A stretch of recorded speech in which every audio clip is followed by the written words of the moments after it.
be as true-hearted as you are beautiful, and we both shall have nothing left to wish for. Beast, you know why we have come. Show yourself if you dare. You have come unbidden into my palace for this. You must pay!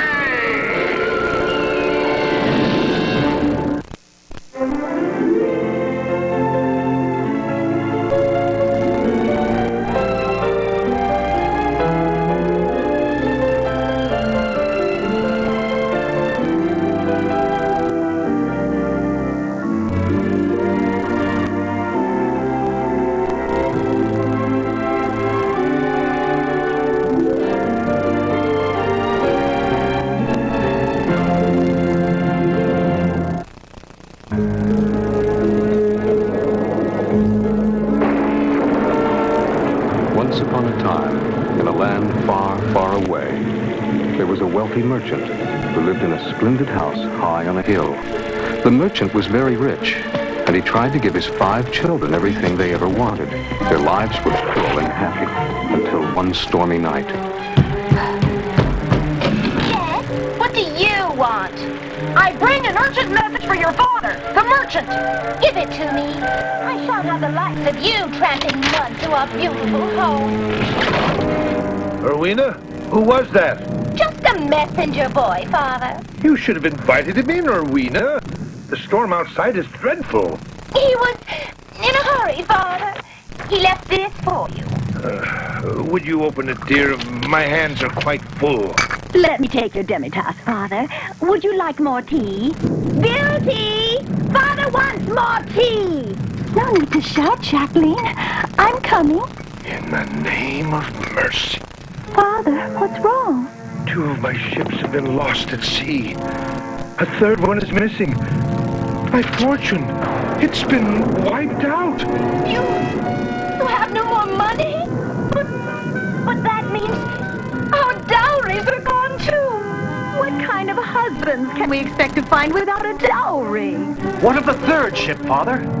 If it were found, we could recover some of your fortune at least. That's it. We shall go to sea and find the missing ship.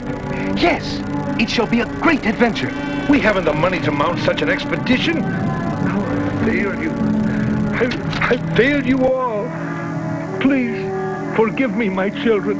There, Father, you haven't failed us. We care more about you than your purse. Even penniless, you have our love. There she goes again. Father's little pet. Honestly, Beauty, must you fawn so? It's disgusting. Ignore her, Jacqueline. We still have our beautiful house and all the things in it. The house is aflame! Everyone out! Out!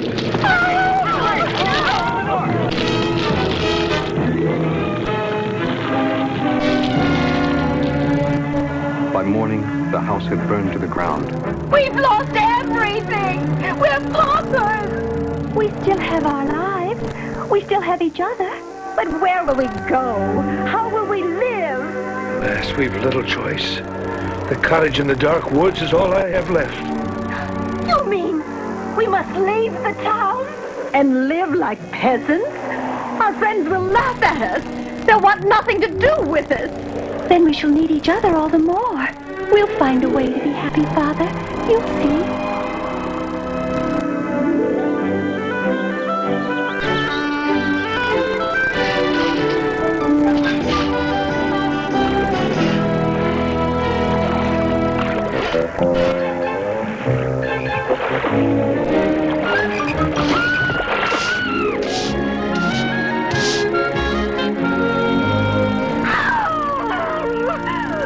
I can't stand it! Quite a life Father is made for us, isn't it, dear sister? We work all day until our bones are aching, then eat our pathetic little meal, then sit around the fire staring at one another, and then it's off to bed so we can arise by the crack of dawn. Oh, how could fate be so cruel to us? What have we done to deserve this wretched existence? Oh, we shall marry peasants and raise our children as peasants and then live as peasants to the end of our days. I've lost your sister's love. They are miserable. Seeing them so makes me despair. Rowena and Jacqueline would complain about a rainbow, Father. They love you no less, and they are not as wretched as they seem. There were worse hardships yet for the merchant and his children to endure, but they survived. Then one evening... Listen, hoofbeats. Someone is coming. But we've had no visitors since we came to this wood. Who could it be? Beauty! See who it is! The messenger. Your missing ship has been found, merchant. It ran aground on the seacoast with much of its rich cargo still intact. You must come at once and claim it. This is grand news, Father. We shall ride with you. You shall stay here and take care of your sisters. Our poverty has come to an end. Oh, we can move back to town. Be not so hasty, sisters. No money can be spent till it's in hand. Later that night, as the merchant prepared to leave for the seacoast, Bring us back presents, Papa. A gold bracelet for me, Papa, and a dress so fine and silk. I want 2 dresses, Papa, and a diamond brooch with a golden chain. Oh, please, Papa. I will try, my darlings. And you, Beauty, what present would you like? Only that you return home safely, Father. That's not a present. Ask for something real. But that is all I really want. And that you shall have. But let me bring you something beautiful. Very well, then. Bring me a rose. I've not seen one since we left the town. That's the most foolish thing I've ever heard. There is nothing foolish about a thing of beauty. If such is your wish, my beauty, you shall see a rose again when I return. but days later, after a long and difficult ride, the merchant arrived to find nothing but flotsam remaining from the ship. What became of the cargo? Your creditors were here yesterday. They took everything of value in payment for your debts. No! How can I face my children with this awful news? And so the merchant began the long journey home. As he rode through the dark and lonely woods, the night grew colder and the storm more fierce.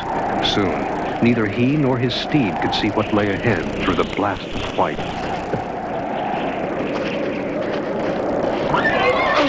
Come back!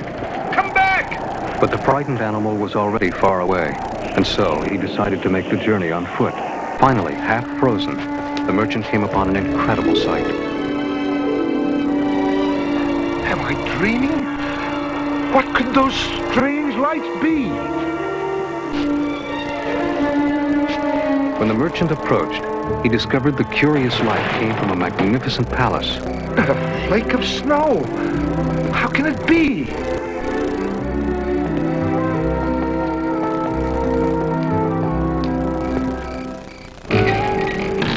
Hello!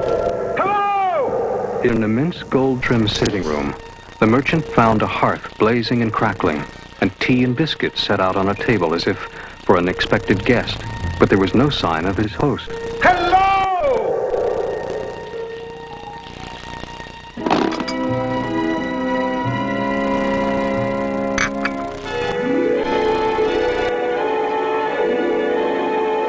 When the merchant awoke, a hearty breakfast had been set for him, but there was still no sign of the master of this grand house. Hello! Whoever you are, show yourself, so I may thank you for your hospitality! But still no one answered. Following the meal, feeling stronger and a little braver, the merchant moved through the palace and its grounds, searching for the kingly presence who surely dwelt there. What wealth! Everywhere! My host must be the richest man alive! Outside in the courtyard were magnificent gardens abloom with every color of the rainbow. But most magnificent of all were the roses. Roses. Then at least one of my daughters shall have her present.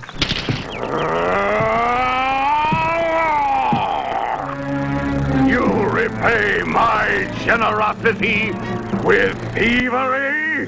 For this, you shall pay with your life. You have had your meal. Now I shall have my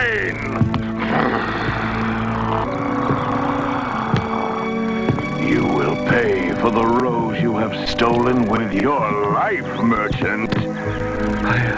I never imagined that one so wealthy as you, Beast, would care about a single rose. I swear I meant no harm. It was for my daughter, Beauty. You had no right to steal, no matter what the reason. I shall forgive you and spare your life on one condition. Your daughter must come willingly to take your place. You said her name was Beauty? Yes, but what will become of her? I couldn't bring her. I wouldn't want. Very well. If that's the only way. But how will I ever find my way home or back here? I only partook of your hospitality because I was lost. This steed shall carry you home and bring you or your daughter back to me. You have but to instruct it so. I warn you. Return in 1 week, or I shall come hunting you. You cannot escape my anger. Take me home. And by nightfall, the stallion had carried the merchant back to his cottage in the wood. The ship's cargo was gone when I got there. We're paupers still. Oh, no. Then we won't be moving back to town. And you didn't bring any of us a present. Only Beauty. Here is your rose, my darling. But if only you knew what it has cost. What do you mean by that? And so the merchant tells them the story of the beast and the dreadful bargain he was forced to strike. It's all your fault, Beauty. You and your stupid rose. Now see what you've done. They're right, Father. It is my fault. I shall go to the beast in your place. No, I won't hear of it. Nor will Gerard and I. We shall go to the palace and slay this cruel beast. Neither Beauty nor Father shall be sacrificed. No, I am the cause of our woe, so I must surrender myself to the beast. I forbid it. In any event, we have a week to decide who, if anyone, shall return to the beast's palace. At the moment, all I want to do is sleep. Later that night, everyone in the household slept.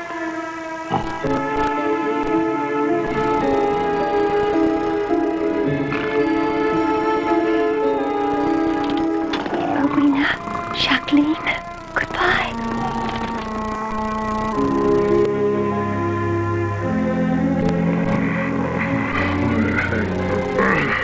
Farewell, Father. Goodbye, my brothers. Live long. Away, steed! To the palace of the beast!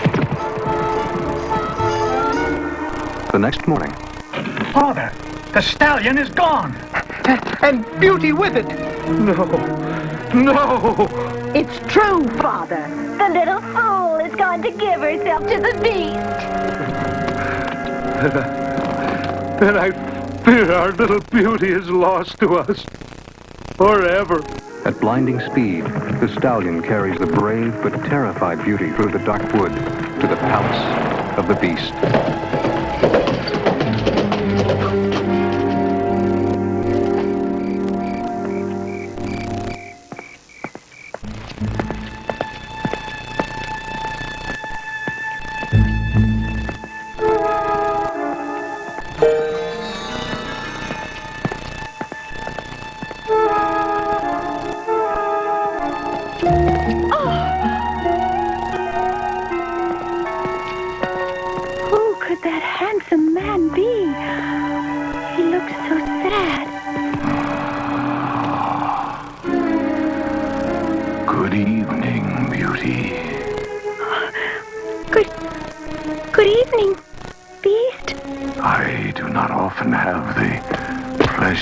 Visitor, and never one as lovely as yourself.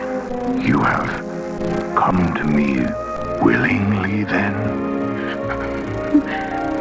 My father hoped to prevent it, but I stole away in the night. A lovely place, isn't it? Do you like it? Do you think you could be happy in a palace such as this? I would be very difficult to please if I could not be happy here. As I would be, were I not pleased with your beauty. Now, take my hand. It is dinner time. So soon?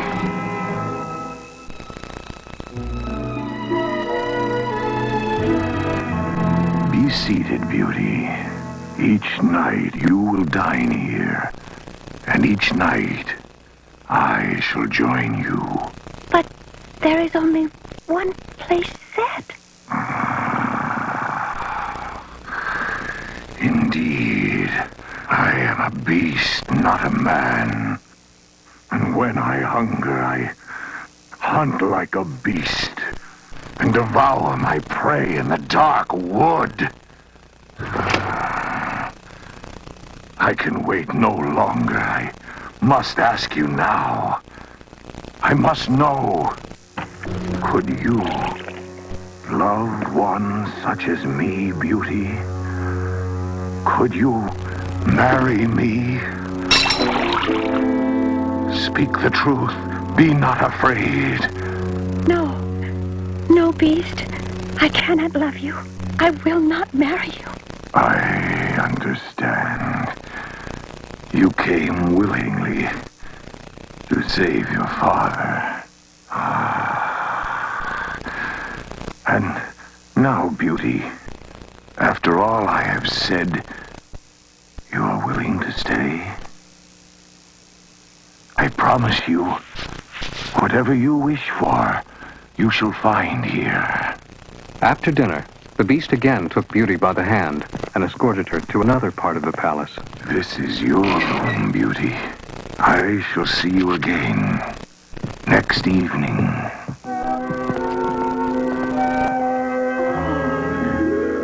This is the room of a princess. Everything is trimmed with gold. Even Rowena and Jacqueline would be content with these chambers. Rowena, Jacqueline, I never thought I would miss hearing them complain. I wonder if I shall ever see my family again.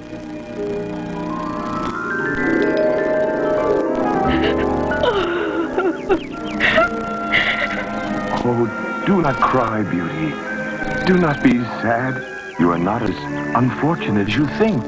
Here, all your wishes shall be granted, and your courage shall be rewarded. Be as true-hearted as you are beautiful, and we both shall have nothing left to wish for. But you look so sad. What can I do to make you happy? Only be grateful for what is given you, and do not trust everything you see with your eyes. And above all, do not desert me until you have freed me from my misery. Are you also a prisoner of the beast, then? Wait! Don't leave! Don't! If you care for the prince's happiness, heed me, beauty. The prince is being punished for allowing appearances to deceive him. You can free him from his fate, but only if you do not let your eyes fool you. I don't understand. What do you... You can free him from his fate, but only if you do not let your eyes fool you. What on earth does that mean? Certain that she had once before seen the handsome prince who appeared in her strange dream, Beauty returned to the gallery in the beast's palace and to the portrait of the now familiar face. It is him, the prince of my dream. But if the prince is the beast's prisoner, why is his portrait on the wall? In the weeks that followed, Beauty was free to roam the palace grounds and marvel at the many wonders of the beast's domain. Among them, her favorite was the aviary, with its many species of rare and colorful birds. I like you too, little one. I do so wish you could speak to me, though. From dawn to dusk, I've no one to talk with. Pardon, Mademoiselle Beauty? Oh, you spoke. Young cockatoo, at your service. I speak for all your feathered friends. But how can that be? How could it not be? When you wished it so, all your wishes shall come true here. See for yourself. Take another. Very well. I wish you and all my little friends could be nearer to my room, so I could hear your songs all day and all night. Jean, what has happened? We're in my room. Your wish has been granted, Mademoiselle Beauty. Au revoir. Oh, the aviary is right outside my window. My wish really did come true. Only after darkness fell would she see the beast, who would come to her every night at the same time, always in the great dining hall, always with the same question. Do you love me, Beauty? Will you marry me? And always her answer would be the same. No, Beast, I do not love you, and I will not marry you. Beauty, why are you so unkind to me? I fear I am fated to be unhappy for many long days still. Watching him go, she realized that she was slowly losing her fear of him, and indeed beginning to feel pity for the kindly soul trapped within the beastly form. Each night she would return to her room and drift off to sleep in hope of once again dreaming of her handsome prince. My Beauty, you are still sad, I see. Are you unhappy in the palace? Do you hate the beast for keeping you here? No. He has been kind to me, and I want for nothing. I only wish I could find the place where you are imprisoned, so that I might set you free. Then I beg you again, be not fooled by appearances. Trust your heart, not your eyes, to show you the truth. Then, like all your wishes, this one too shall come true here. No! If you truly wish to find the prince, dear Beauty, you must search in the place you would least expect him to be. I still don't understand. How? The place I would least expect him to be. Now, where could that be? Beauty thought and thought, but could not find the answer. Had the beast chained her prince in some dank and dismal dungeon beneath the palace? How could he be so gentle with her, and yet so cruel to another? Do you love me, Beauty? Will you marry me? No, Beast. You are gracious and kind, but I do not love you, and I will not marry you. Very well. Then I shall go to be alone with my sorrow. But the beast is not the only one whose heart is grieving. Far from the palace, in her family's dismal cottage, the merchant sinks deeper and deeper into despair. Darling daughter, will you ever return? He misses Beauty terribly. If only she'd been less courageous. Courageous? Ha! How much courage does it take to go live in a palace? She wanted the beast's treasures all to herself. And Father is wasting away with grief, as Beauty knew he would. They are right about one thing. If Father is to get well, we must bring Beauty back to him. Take heart, Father. We shall hunt down the beast and slay him. Beauty shall come home to stay. And so, Renee and Gerard rode dark wood, armed with crossbow and sword, seeking out the beast.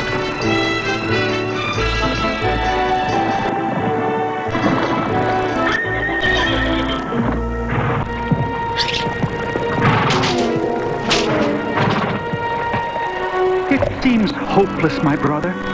We've searched every inch of the wood. Can it be that this beast and his magnificent palace existed only in Father's imagination? Perhaps in the storm and the throes of his grief, he saw an illusion. No, no. If that is so, then where did the stallion come from? And where could Beauty have gone? The palace is real, and we shall find it, even if it takes an eternity. Such bravery, such courage. Who speaks? Show yourself. So you're willing to search for an eternity and die if need be to find this palace, eh? It is not we who shall die, old woman, but the bloodthirsty beast who holds our sister captive in his palace. My. So it's not just a palace you seek, but a bloodthirsty beast as well.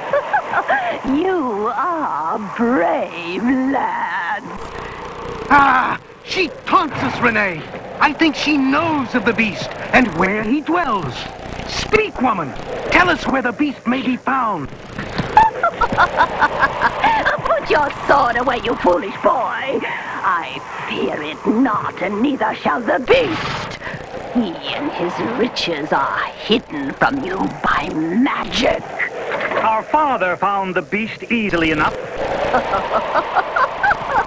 Oh, did he now? Or did the beast find him? Why do you speak in riddles, old woman? What is it you know, but will not reveal? Your father sought only shelter from a storm. Your sister sought only to save your father's life. The magic allowed them in because their hearts were pure. But you are filled with the thrill of adventure. Let it not overshadow the true purpose of your sister's beauty. If you still wish to find the palace, go that way. But no glory, no adventure awaits you there. Only the bitter taste of defeat. What was she? A witch? What if she spoke the truth? What if she did not? Are we to be frightened off by mere words, Gerard? No, not by words, nor by anything else.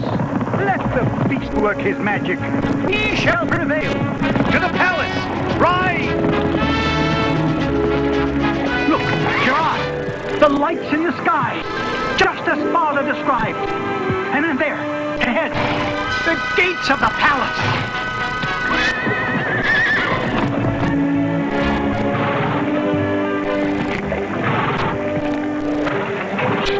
Beast, you know why we have come. Show yourself if you dare. Up there!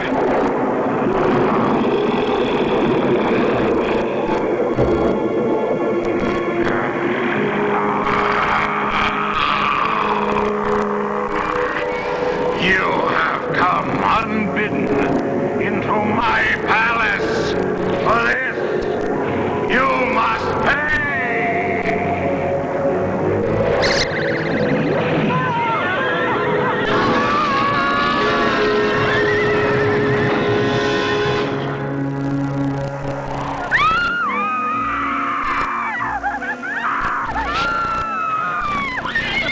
Magic is too powerful. We could not slay him. We could not even enter the palace.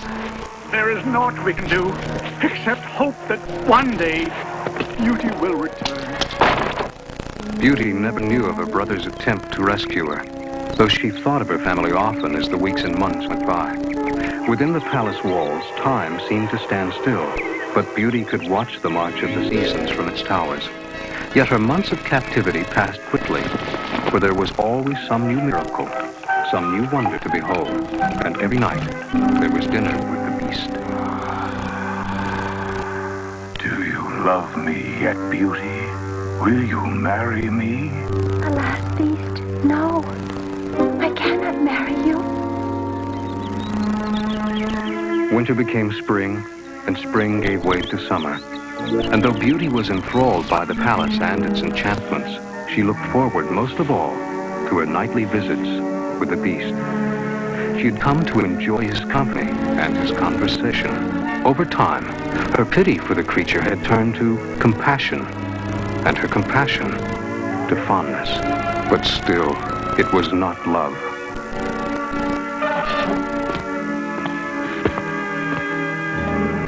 With the approach of autumn, a shroud of melancholy descended upon Beauty. Still, there was no sign of her prince, and her hopes of finding him seemed to die, the leaves on the trees. Bonjour, Mademoiselle Beauty. Bonjour, Jean Cockatoo. Your feathered friends wish to know why you are so sad. Why our songs no longer please you? The songs are still sweet, little one, but I have yet to find my prince. And I see the beast only briefly each night. I am lonely. You have spent a full year in my palace. Are you no longer happy here? I am homesick for my family, Beast. Might I not leave just for a short while to visit them? Oh, how have I failed you, Beauty? Has life here not been more pleasant than in your dismal cottage? Oh, yes, Beast. But I wish my father to know that I am well and safe. So be it. Place this ring on your finger. Now, go to your room. There you will find a chest of gold to take to your father. Go to sleep, as you do every night. But as you drift into slumber, turn the ring on your finger and say, I wish to go to my father's cottage, and that is where you shall awake. To return, you need only turn the ring again and say, I wish to go back to my palace and see my beast.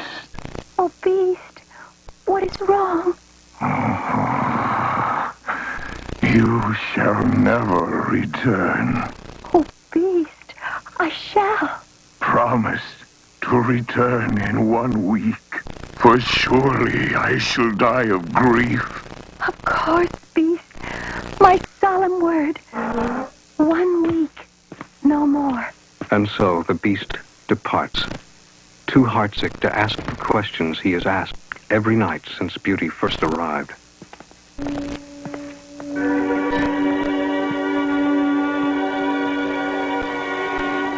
I wish to go to my father's cottage. Farewell, Beauty. My prince, you are crying. Because you are leaving me. But I shall return in 1 week. I must, or my beast shall die. You would care then?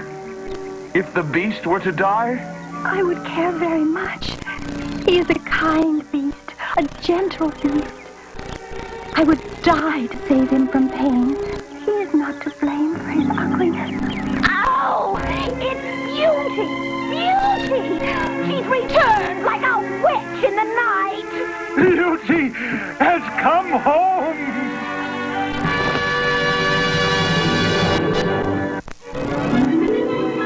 A new dress! Oh, and diamond pendant! Gold slippers! And a house, the finest house in the town. And husbands! Oh, there's gold enough for 2 dowries! We both shall marry! Perhaps before you squander these riches, you ought to thank Beauty for your good fortune. You've not even told her you are happy she's returned. My heart is gladdened to know you are well, daughter. Father has been very ill since you left, Beauty. We were afraid he would waste away with sorrow. I must return to the beast in 1 week, Father, or he shall die. He gave me this magic ring to whisk me back to the palace when my visit is ended. You would go willingly to the beast a second time? You must care a great deal for him. Oh, I do, Father. And also for the prince who comes to me in my dreams. What could he mean, Father? Why does he say not to let my eyes deceive me? You say that the beast loves you dearly. He has even risked death to return you to me for a time. I think the prince must be telling you to reward the beast by doing as he wishes. You mean I ought to marry the beast? Perhaps, Beauty, but only your heart can know for certain.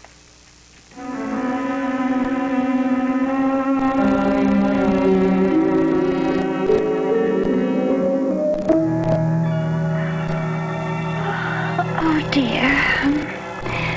Well, this ring is far too precious to wear. What if I were to lose it? How could I keep my promise to the beast? It will be safer in my little pouch. Ah, there. I feel much better now.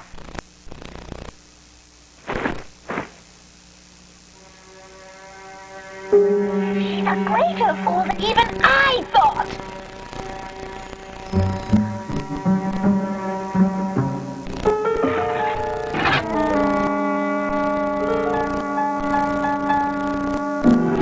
Our sister will not be leaving us again.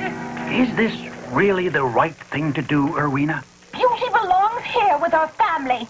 Father will fall sick again if she leaves. And why should we care if the beast dies? When he's dead, we can go to his palace and claim his treasures for ourselves. For father's sake, we must keep Beauty here until her promise to that monster has been broken. On what is to be the last day of Beauty's visit, her sisters entice her to accompany the family on a joyful sleigh ride into town. Oh, think of it! New clothes, jewelry. At last, we can be rid of these rags. And never have to look at that horrid cottage again. You'll help us find a new house to buy, won't you, Beauty? But that could take days, Jacqueline. And I must return to the beast this evening. Oh, very well, Beauty. But you will help us choose our fine new dresses. Surely the beast would not object to that. Isn't that why he sent the gold? To make us happy? It would be no fun to send the gold without you. Would it, Father? I'm always happiest when Beauty is with us. But I would not bid her do anything she would regret later.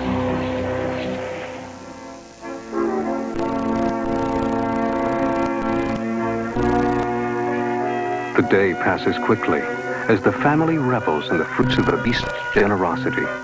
They spend it in a whirl of activity, replacing the finery they had been deprived of when their fortunes were reversed. The day ends with the heartiest meal the family has enjoyed in over a year. But Beauty, we haven't even begun to look for a new house yet. Stay just one more day, Beauty. Please. I'd like that, but I promised. He tells me he will die of grief should I break my word. Come, Beauty. A beast so big, so strong, so ferocious. Oh, he would not perish of a mere girl's absence for only a day. Perhaps you're right. Very well, but only one more day. So, Beauty and her family take rooms at the inn in town. My prince. My prince. Where are you? He's lost. My prince is lost. He called to me, but I could not find him.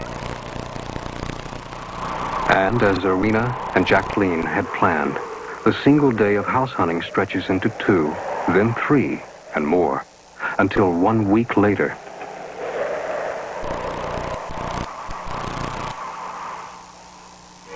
Yes, Father, this one. Oh, it's lovely. It's the house of our dreams. It's Beauty who deserves your thanks. Had she not won the beast's heart, our fortunes might never have changed. Oh, yes. Thank you, Beauty. We're so grateful. You must stay with us one more night to celebrate finding our new house. How can I refuse? And so, that night at the inn, A toast to our darling Beauty, to the generosity of the beast, and to our new home. May God bless it always. Oh, dear me, but I'm tired. It has been a long day. Would you mind terribly if I went to bed? Not at all. Pleasant dreams, my darling. But Beauty's dreams are troubled.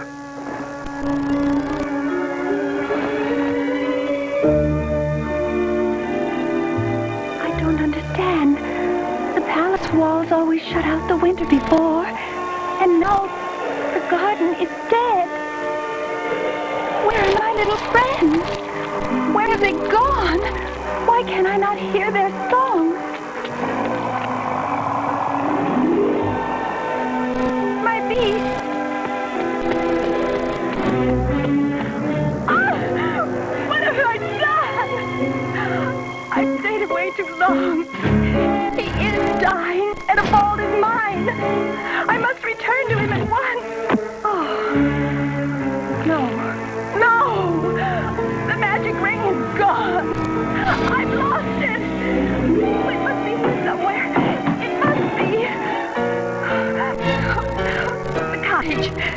Could it have fallen from the pouch back there? Rowena! Jacqueline, I've lost the ring. I saw the beast dying in my dreams, but I cannot go to the palace. What shall I do? Poor sweet Beauty.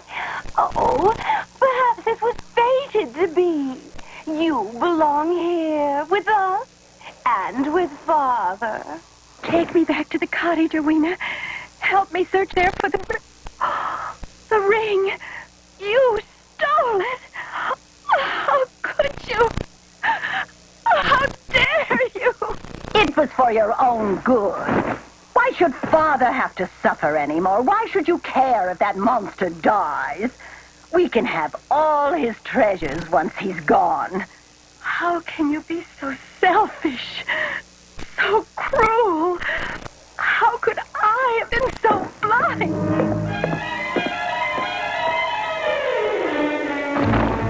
I wish to go back to my palace and see my beast.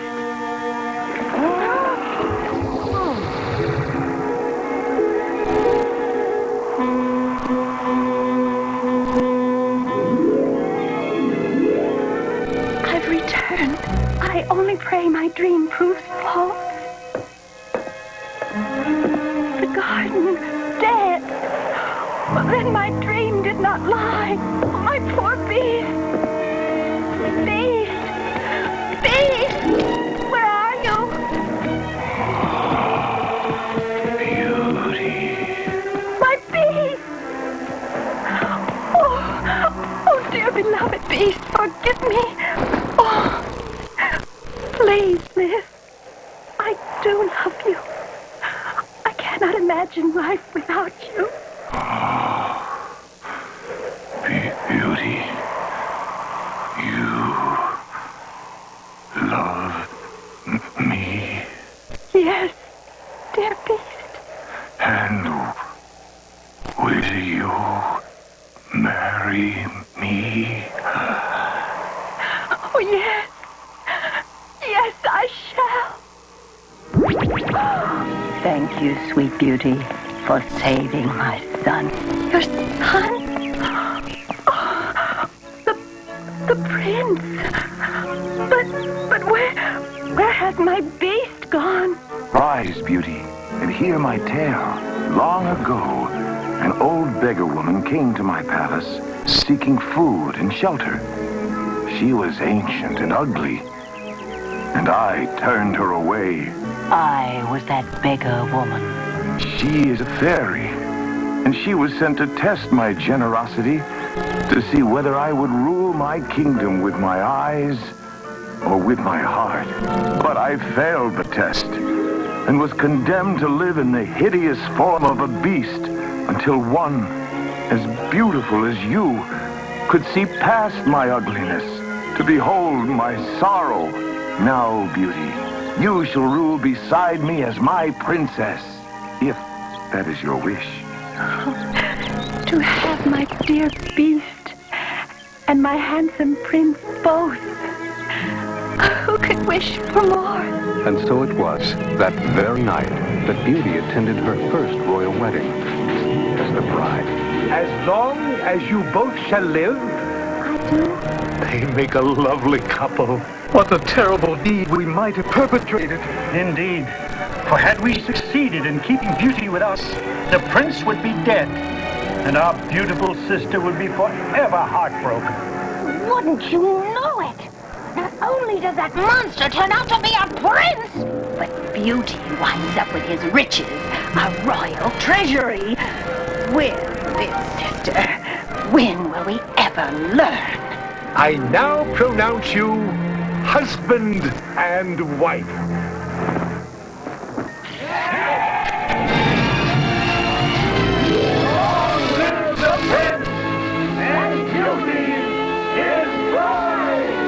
And they not only lived long, but happily ever after.